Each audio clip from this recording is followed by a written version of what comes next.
جس کی قدرتیں ہماگیر ہیں، جس کی حکمتیں بے مثال ہیں، جو اپنی شان ربوبیت کے اظہار میں بڑا ہی فیاض اور کریم ہے۔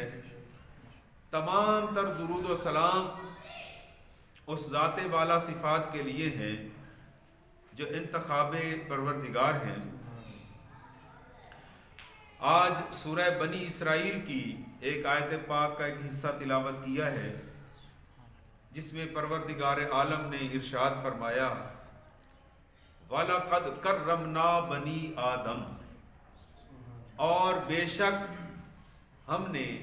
اللہ پاک فرما رہے ہیں، اور بے شک ہم نے اولاد آدم کو بڑی عزت بخشی ہے۔ اللہ تعالیٰ نے بے شمار انعامات و احسانات عطا فرمائے ہیں،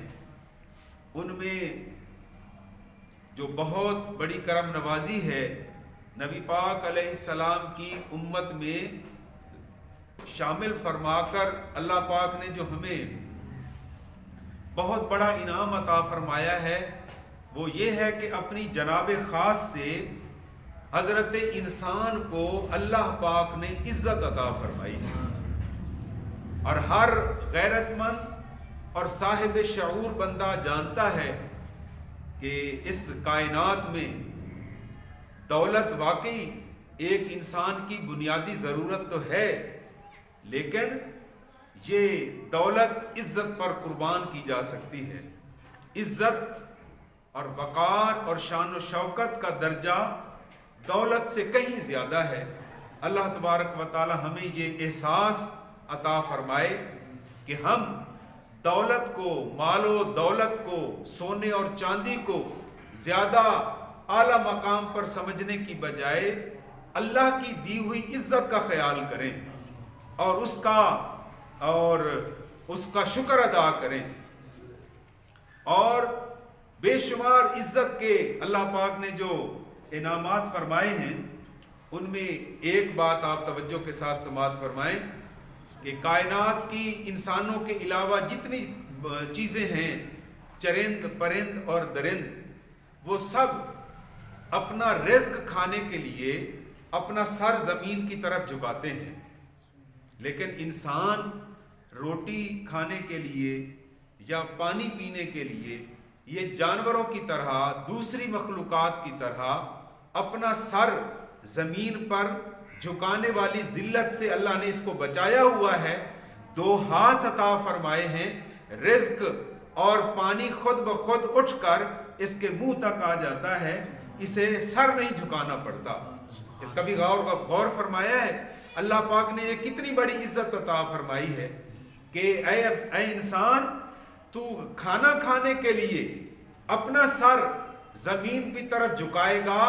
تو یہ تو جانور ایسا کرتے ہیں، تیری عزت اس میں ہے کہ ہاتھوں سے اٹھا کر رزق اپنے منہ تک لے جائے۔ رہ گئی بات سر جھکانے کی، تو جب بھی سر جھکے میری بارگاہ میں سجدے میں جھکے۔ یہ انسان کی عزت ہے۔ اللہ پاک ہم سب کو اپنی بارگاہ میں سجدہ ریز ہونے کی توفیق عطا فرمائے۔ سجدہ اللہ کو بہت بڑا پیارا ہے، اور حدیث پاک میں سجدہ ہی وہ کیفیت ہے جب انسان اللہ کی ذات کے بہت زیادہ قریب ہو جاتا ہے۔ اور حضرت مولا کائنات سیدنا علی المرتضیٰ شیر خدا، خلیفہ چہارم، داماد رسول، شیر خدا اور شیر مصطفیٰ، آپ ارشاد فرماتے ہیں کہ جیسے جیسے بندہ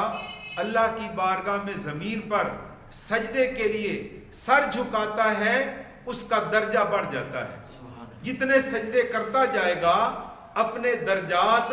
بڑھاتا جائے گا۔ لہٰذا ہم اس زندگی سے فائدہ اٹھاتے ہوئے اللہ کی بارگاہ میں سجدوں پہ سجدے کیے جائیں، کبھی نہ کبھی تو وہ مالک راضی ہو جائے گا، خوش ہو کر ہمارے ٹوٹے پھوٹے سجدے قبول فرما لے گا۔ حضرات محترم، دوسری گزارش یہ ہے کہ اللہ تبارک و تعالی نے انسان کو جو عزت عطا فرمائی ہے، مزید آگے بھی آیت کریمہ میں احسانات کا ذکر ہے، لیکن آج کی نشست میں انہی باتوں پر ہی بیان ہو سکے گا۔ اللہ تبارک و تعالی نے انسان کو عقل عطا فرمائی ہے، نمبر 2، اللہ پاک نے انسان کو علم سے روشناس فرمایا ہے۔ نمبر 3، پروردگار عالم نے انسان کو قوت گویائی عطا فرمائی ہے۔ جانور اپنا معافی ضمیر دوسرے کو نہیں بتا سکتے، وہ اشاروں سے بتاتے ہیں، لیکن انسان کو اللہ نے زبان عطا فرمائی ہے، یہ اپنے دل کی بات، اپنا ارادے کی بات دوسرے کو بیان کر سکتا ہے۔ تصور کیجئے اگر ہمیں بھی جانوروں کی طرح بولنے سے محروم رہتے تو یہ کائنات کا سارا نظام ٹھپ ہو جاتا، ہم کس طرح دوسرے کے ساتھ بات کر سکتے؟ تو پروردگار عالم نے انسان کو قوت گویائی عطا فرمائی، پھر پاکیزہ صورت عطا فرمائی ہے، اور پھر معتدل قد و قامت عطا فرمایا ہے۔ انسان کے قد کو دیکھیں، آپ آئینے کے سامنے کھڑے ہو کر کبھی آپ نے آپ کو دیکھیں تو صحیح کہ پروردگار عالم نے آپ کو کتنا حسین و جمیل بنایا ہے، کتنا خوبصورت بنایا ہے، یہ عزت اللہ نے عطا فرمائی۔ شعب الایمان میں یہ روایت موجود ہے، راوی ہیں حضرت سیدنا ابو ہریرہ، سب کہہ دیجئے رضی اللہ تعالی عنہ۔ جب بھی کسی صحابی رسول کا اور حضور کی اہل بیت کے کسی پاکیزہ فرد کا نام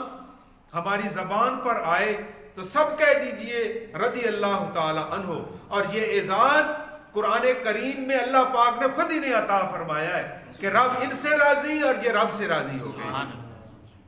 تو حضرت ابو ہریرہ رضی اللہ تعالیٰ عنہ روایت کرتے ہیں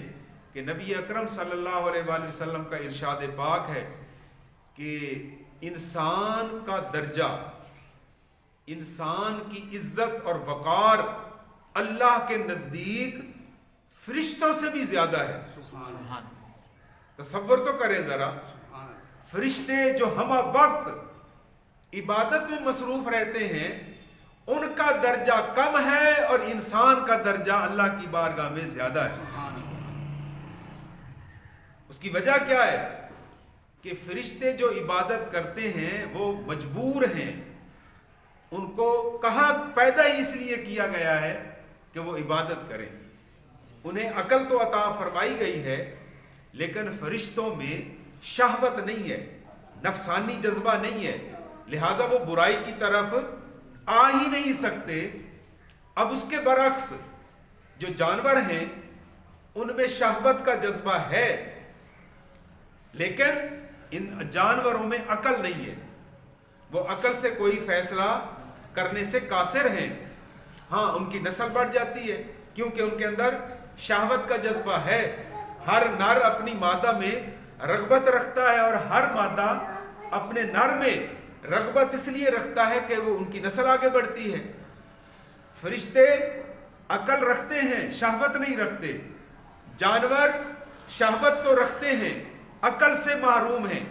جب انسان کی باری آتی ہے تو اس کو دونوں چیزیں عطا فرمائی گئی، انسان کو سوچنے کے لیے عقل بھی عطا فرمائی گئی ہے اور اپنی نسل کو آگے بڑھانے کے لیے شہوت کا جذبہ بھی ہے۔ تو جو انسان عقل مند ہو، اللہ کا شکر گزار بندہ ہو، کسی ولی کامل اور استاد کامل کی صحبت میں رہ کر تربیت حاصل کرنے والا ہو، وہ شہوت پر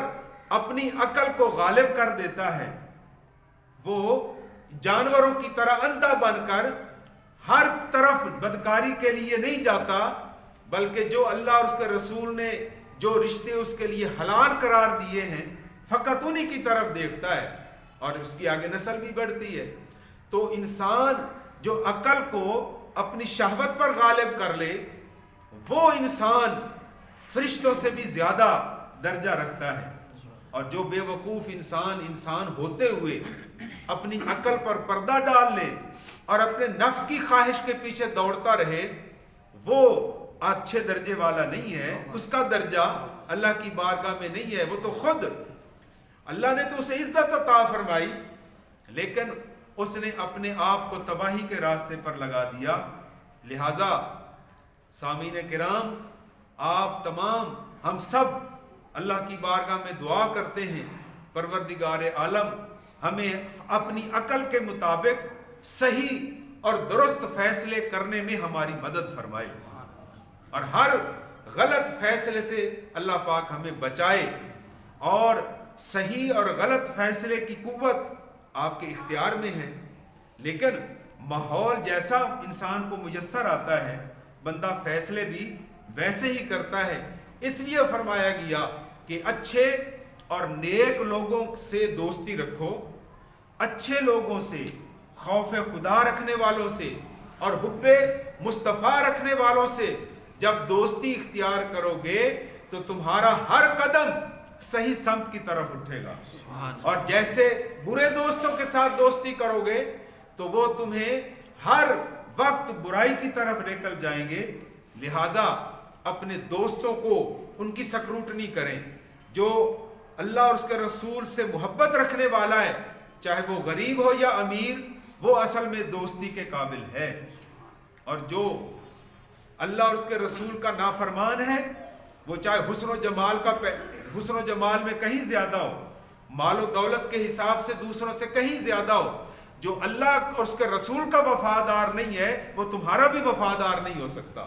لہٰذا ہم اپنے نوجوان نسل کو، اپنے بچوں کو یہ سمجھانے کی کوشش کریں کہ ہمیشہ نمازی کے ساتھ دوستی رکھو گے نا تو وہ آپ کو ہمیشہ گھر سے چلے گا، گلی میں، بازار میں، جہاں کہیں آپ کو ملے گا وہ آپ کو ہمیشہ اچھی بات ہی سمجھائے گا، آپ سے یہی کہے گا کہ نماز کا وقت ہو گیا ہے، نماز میں کتنی دیر باقی ہے، نماز کی تیاری کرنی چاہیے۔ تو جو بندہ جیسی صحبت اختیار کرتا ہے اس کے وجود پر، اس کی سوچ پر بھی ویسا ہی اثر پڑتا ہے۔ اللہ تبارک و تعالی ہمیں نیک اور اچھے دوست عطا فرمائے۔ اور دوستی کیسی ہے؟